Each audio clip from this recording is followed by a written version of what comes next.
Día 142, Lección 15, Carta a los Hebreos. Quinto, ¿por qué leer este libro y cómo entenderlo? Los consumidores prudentes procuran hacer que su dinero rinda, comprando los mejores productos al más bajo precio. Los padres sabios solo desean lo mejor para sus hijos y alimentan su cuerpo, su mente y su espíritu.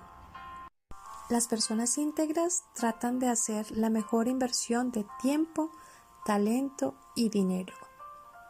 En cada aspecto, conformarse con menos sería una necedad e irresponsabilidad.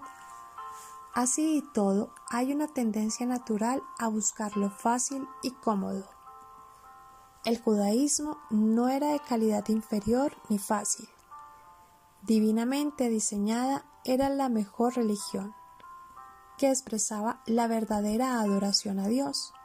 Los mandamientos, los ceremoniales y las profecías describieron las promesas de Dios y revelaron el camino hacia el perdón y la salvación.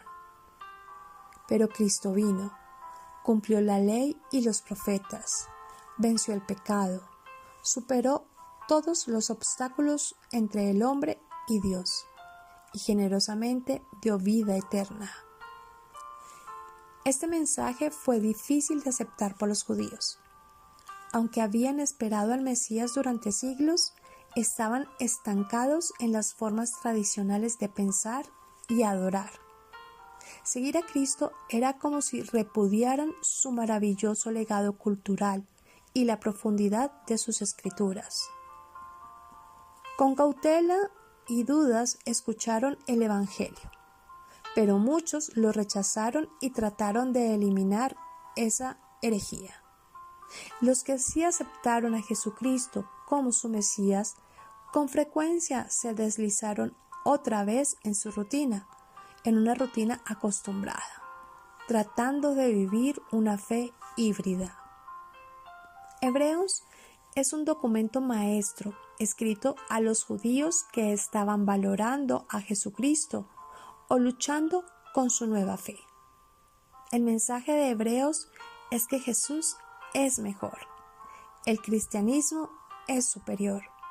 Cristo es superior y es suficiente para la salvación. Hebreos comienza poniendo de relieve que tanto lo antiguo, el judaísmo, como lo nuevo, el cristianismo, son religiones reveladas por Dios. Capítulo 1, versículo del 1 al 3. En la sección doctrinal que sigue, en el capítulo 1, versículo 4 al capítulo 10, versículo 18, el escritor muestra en qué forma Jesucristo es superior a los ángeles. Capítulo 1, versículo 4 al capítulo 2, versículo 18. A sus líderes. Capítulo 3, versículo 1 al capítulo 4, versículo 13. Y a sus sacerdotes, capítulo 4, versículo 14, al capítulo 7, versículo 28. El cristianismo supera al judaísmo porque tiene un mejor pacto. Leer capítulo 8, versículo del 1 al 13. Un mejor santuario, capítulo 9, versículo del 1 al 10. Y un sacrificio mucho más suficiente por los pecados.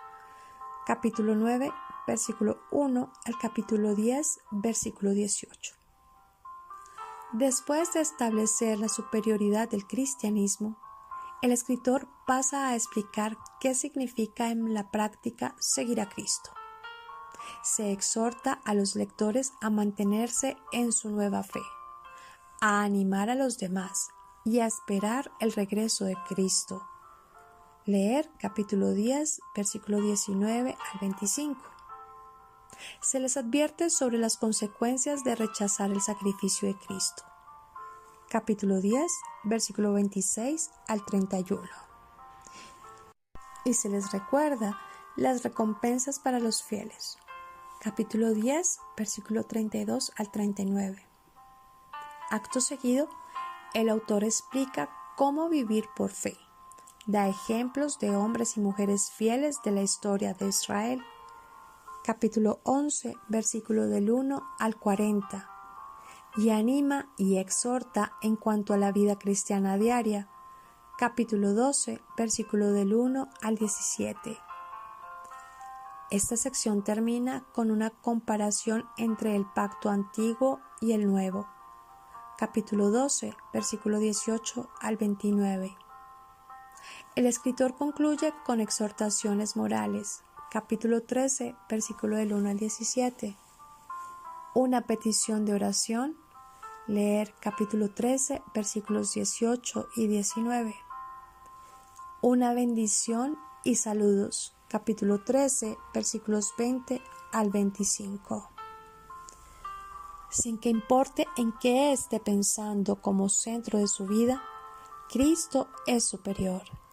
Él es la revelación perfecta de Dios, el sacrificio supremo y perfecto por el pecado, el mediador compasivo y comprensivo, y el único camino a la vida eterna. Lea Hebreos y comience a ver la vida desde la perspectiva de Dios. Luego, entréguese por completo a Cristo. No se conforme con nada menos. En tiempo de los apóstoles se calificaba de hebreos a los judíos que vivían en Palestina, a diferencia de esa mayoría de su pueblo que había emigrado a diversos países por todo el Imperio Romano. Esta carta está dirigida a las comunidades cristianas de Palestina que se habían formado con judíos de raza después de Pentecostés. Como discípulos de Cristo habían sido perseguidos y a algunos les habían sido confiscados los bienes. Ya no tenían nada en el mundo y debían darse ánimo unos a otros con la convicción de que al fin de su exilio encontrarían la verdadera patria, a donde Jesús se había ido después de sus sufrimientos. Volvían así a encontrarse en la situación de sus antepasados hebreos, que habían vivido en el desierto, aguardando y buscando una tierra prometida. No será difícil ver que esta carta se dirige a personas familiarizadas con el Antiguo Testamento. Podría tratarse de sacerdotes judíos que habían reconocido a Jesús como el Cristo y que pasaban entonces por una crisis. Siendo sacerdotes, el templo había sido toda su vida hasta ese momento. Ofrecían sacrificios y recibían en paga una parte de los animales ofrecidos. Pero ahora no solamente habían sido excluidos y expulsados del templo por los judíos, sino que de cualquier modo Cristo los había reemplazado. Creer en Cristo significaba reconocerlo como el nuevo templo, del que el edificio sagrado de Jerusalén no era más que una figura. El laico había organizado su iglesia sin tomar en cuenta el sacerdocio de los hijos de Aarón. Los sacerdotes judíos, pues él y solo él es el sacerdote, el que pone a los hombres en contacto con Dios Santísimo. De ese modo, Cristo les había quitado tanto su trabajo como su razón de ser. Por eso, a veces esos hombres que habían conocido a Jesús en su existencia humana habrán sentido la duda: ¿acaso todo ha cambiado a causa de él? Para confirmar su fe, esta carta les muestra que la religión judía, con sus ceremonias grandiosas en el templo de Jerusalén, no era más que la imagen de algo más grande. El perdón de los pecados y la religión en espíritu, aspiración de todo el Antiguo Testamento, debían ser la obra del sacerdote auténtico de toda la humanidad, Jesús, el Hijo de Dios. Ya no hay otro sacrificio fuera del suyo, sacrificio que comienza en la cruz y termina en la gloria.